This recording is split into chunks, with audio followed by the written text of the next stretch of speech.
We're here today to talk to Daniel Menaker, a writer who has written a book called A Good Talk. It's about conversation. This is a fellow that I know quite well. Sometimes I think I know him as well as I know myself. And then there are other times when I think, who is this guy? What kind of stranger is he? That's one of the things we're going to try to find out. But I want to welcome him, and we'll begin our conversation about his book right now.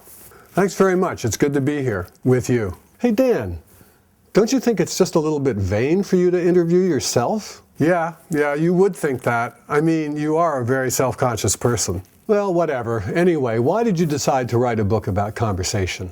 Well, seriously, I had major surgery a couple of years ago, and at this stage of my life, it made me think about what really matters. Hey, come on, aren't you playing the violin here a little bit? You can be so mean sometimes, Yes, it's true. I had already done the proposal, but the illness and the surgery made the project more urgent and compelling, and strangely, it also made me want to make the book funny. Oh yeah? Why so? Well, because if you're lucky, reversals of any sort bring perspective, and perspective often brings humor along with it, like in a sidecar.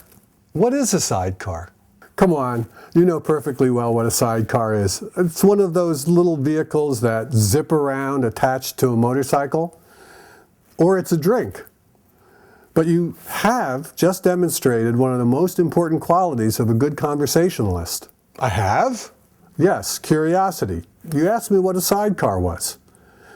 Curiosity is maybe the most essential ingredient of any good conversation, along with humor and impudence. Impudence? How do you figure that? Listen, it's all in the book, I mean, you of all people should know that. You may have written it, but evidently you haven't read it. In any case, there are all kinds of hints and histories and advice, and even a little country music in this book. There are commentaries on bores, on interruptions, on name dropping. And do you want to know a surefire subject when you're trying to talk to someone that you don't know well and things are dragging? Surprise me. Okay, it's people that you don't talk to. No names need to be used.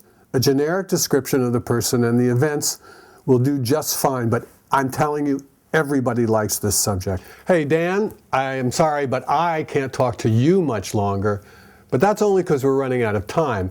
I don't want you to think that I don't find you utterly fascinating. What else would you like to say about the book before it's a wrap?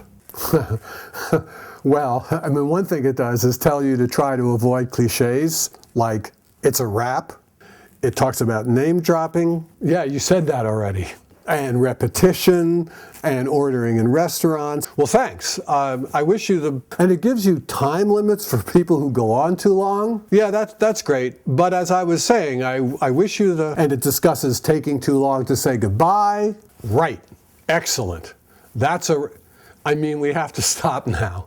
And it's gotten a lot of nice reviews and interviews like this one with you, and blurbs and stuff like that.